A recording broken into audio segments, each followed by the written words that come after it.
विद्यार्थियों, आज का जो टॉपिक है वो है कोयला और पेट्रोलियम।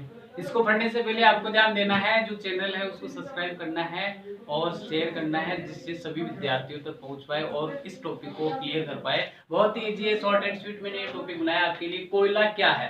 देखो, कोयला एक एनर्जी का संसाधन है। आज अगर बात करें तो लगभग 35 से 40% पूरी एनर्जी का कोयला जो है उपयोग हो रहा है। जो भी एनर्जी यूज हो रही है उसमें देखो कोयले के जो है प्रकार दे रखे हैं 4। अब कोयला बना कैसे, सबसे पहले पता होना चाहिए। देखो, लाखों करोड़ों वर्ष पहले जो अपना ये संसार है, इसमें जो दब जाते हैं क्या, पौधे। पौधे दबने के बाद पौधों के ऊपर जो मिट्टी की और चट्टानों की जो परत होती है, उसके वजन से, ताप और दाब के कारण से, फॉर एग्जाम्पल कोई पौधा है वो भूमि के अंदर क्या हो गया, दब गया, और इसके ऊपर बहुत भारी चट्टानें आके गिर गई और वर्षों तक ये चट्टानें नीचे, लाखों करोड़ों वर्ष तक ये चट्टानों के वजन के नीचे ऐसे ही पड़ा रहता है। कौन? पौधा। और इस पौधे के अंदर ताप व दाब के कारण, किसके कारण? ताप व दाब के कारण कई क्रियाएं होती है, जिससे यहाँ उपस्थित पेड़ जो है वो किसमें बदल जाता है? कोयले में। किसमें बदल जाता है? कोयले। बहुत ही इजी तरीका है। लाखों करोड़ों वर्ष पहले भूकंप, बाढ़ या प्रलय जैसी घटनाओं के कारण जो पेड़ पौधे नीचे जमीन की तह के अंदर दब जाते हैं, वो कालांतर मतलब आज के समय में इस ताप और दाब के कारण लंबे समय के बाद कोयले में बदल जाते हैं। अब वो कोयला कितने प्रकार का बनता है हम देख पाते हैं। एंथ्रासाइट है, बिटुमिन है, लिग्नाइट है और पीट कोयला। 4 भागों में बांटा गया है। किस बेस पे? कार्बन की उपस्थिति के आधार पे।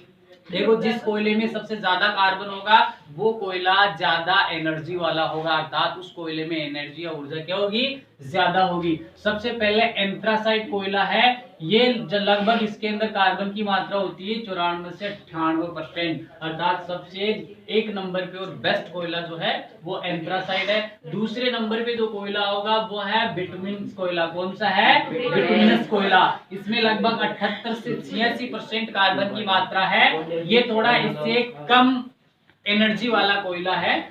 और तीसरे नंबर पे जो कोयला है वो है लिग्नाइट कोयला। इसमें कार्बन की मात्रा 28 से 30% है। ये इससे कमजोर कोयला है, मतलब एनर्जी इसमें कम है। और चौथे नंबर पे जो है वो पीट कोयला है। इसमें 27% कार्बन की मात्रा होती है। इसमें अगर एनर्जी के हिसाब से देखिए तो बहुत कम एनर्जी होती है। कार्बन के आधार पे एनर्जी आकी गई है कोयले के अंदर।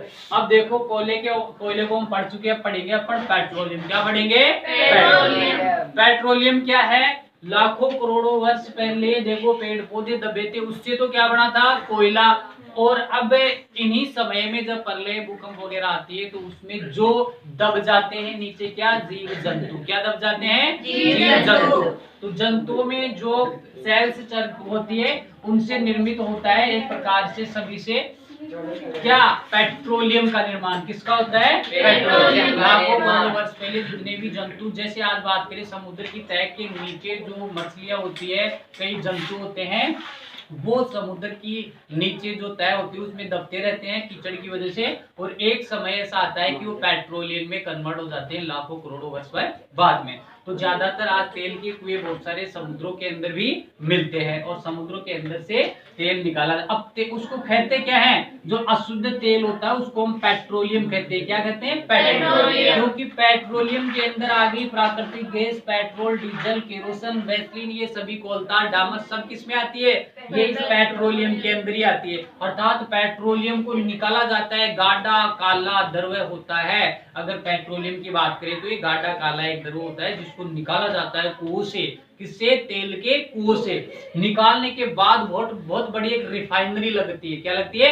रिफाइनरी। तेल शोधन फैक्ट्री है जिसको आप कहते हो तेल शुद्धिकरण की फैक्ट्री। ये बहुत बड़े भूभाग पे बहुत इन्वेस्टमेंट करना पड़ता है, तब जाके तेल शोधन फैक्ट्री रिफाइनरी के नाम से लगी होती है। उसके अंदर देखो क्या होता है, इनके क्वथनांक और गलनांक, क्वथनांक के आधार पर, अर्थात जो वाष्प बनने की कैपेसिटी होती है उस क्वथनांक के आधार पर इनका प्रभावी आस्वन करके उस फैक्ट्री के अंदर अलग अलग करते हैं। तो सबसे पहले किसको अलग करते हैं? बहुत इजी मेथड है। सबसे पहले जो गैस होती है उसको अलग कर लिया जाता है। इस पेट्रोलियम में सब मिक्स होता है। सबसे पहले जो गैस होती है, आप पता है गैस हमेशा उड़ती रहती है, तो गैस सबसे पहले अलग हो जाएगी क्योंकि सबसे ऊपर कौन होती है? गैस। उसके बाद में नीचे जो है वो थोड़ा भारी आ गया, कौन? पेट्रोल। गैस से भारी कौन है? पेट्रोल। इसलिए फिर दूसरे नंबर पे हम किसको कर लेते हैं? पेट्रोल को अलग कर लेते हैं।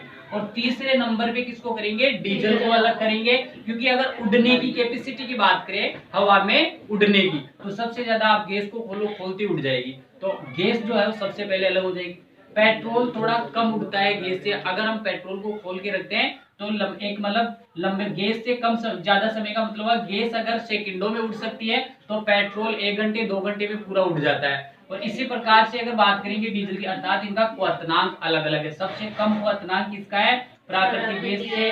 उससे ज्यादा किसका है? पेट्रोल का। उससे ज्यादा किसका है? डीजल का। उससे ज्यादा क्वथनांक किसका है? केरोसिन का। तो इस प्रकार से क्वथनांक के बेस पे प्रभाजी आसवन द्वारा हम इनको क्या कर लेंगे? अलग अलग। सबसे पहले हम करेंगे प्राकृतिक गैस को इस पूरे पेट्रोलियम में से।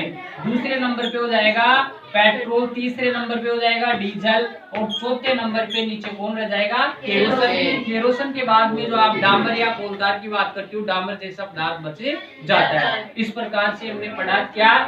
कोयला कैसे बना, कोयले में कितने प्रकार का कोयला होता है, कितनी प्रतिशत कार्बन होता है। फिर पढ़ा हमने पेट्रोल कैसे बनता है, और पेट्रोल के अंदर जो घटक होते हैं पेट्रोलियम के, प्राकृतिक गैस है, पेट्रोल, डीजल, केरोसिन है, इनको किस प्रकार से अलग करते हैं। तो क्वथनांक के आधार पर प्रभाजी आसवन विधि में हम इसको अलग अलग कर सकते हैं। धन्यवाद। सब्सक्राइब करो, शेयर करो, जिससे सबको बेनिफिट मिले।